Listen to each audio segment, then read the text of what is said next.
išsimaišiau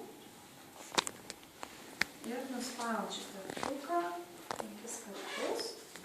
1, 2, 3, 4, 5. Dažai nusiplauna gerai su muilu patrynus. Ir tada vėl iš galiuko 4 pirštų pasidedu nykščiu prispaudžiu, kitą ranką ištiesiu, atremiu ties viršumi.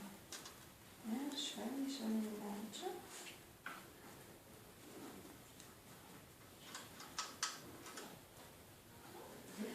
Turi dažai tikšti mažais lašeliais. Jeigu susidaro tokie kaip ežerai arba balos, vėliau bus sunku kitom spalvom išstumti tas balas. Todėl, jeigu tas balas darosi, tai vadinasi arba per stipriai leidžiat, arba per mažai nuspaudėt dažus. Geriau, kad tu pavadinau. Foną jau turim, pasidarėm. Dabar galim palikti tokį, koks yra, arba galim padekoruoti su pagaliuku. Pavedžiau. Su storu arba su plonu fonai nėra skirti.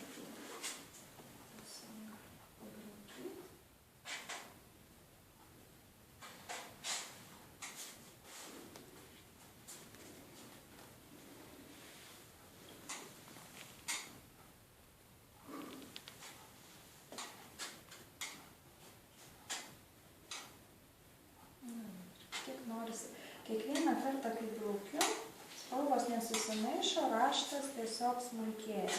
Na, čia dabar, kadangi spalvos fone panašios, net sunku įžiūrėti.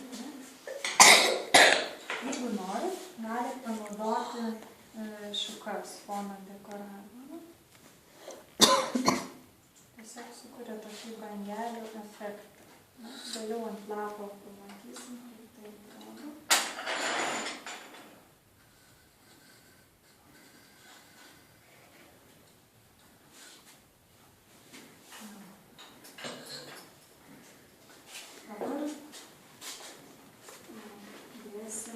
Spalvotus rutuliukus. Tai jau yra antras etapas, kai naudosime storų pagaliuku ir dėsim rutuliukus. Šitie rutuliukai, vėl mes rekomenduojam iš 3 spalvų. Iš tiesų tai viskas priklauso nuo to, kiek yra spalvos fone. Kartais ir daugiau gali dėti, ir mažiau. Bet bent jau, kad 2 spalvos būtų, tada gražiau atsiskleidžia raštai. Taip, pagaliuką laikom tiesiai visada, pasiemam lašiuką ir nešam jį ant vandens ir labai švelniai piliečiam tik patį paviršių. Va čia svarbiausias momentas, kad į dažus pamerkiam, bet ant vandens tik švelniai priliečiam paviršių, nemerkiam giliai, kad dažas nepalystų po paviršių, kad viskas liktų ant viršaus. Labai švelniai. Iš tiesų tą lašiuką užtenka vos prinešti prie vandens paviršiaus ir vanduo pasigauna. Kiekvieną kartą reikia pasiimti dažų.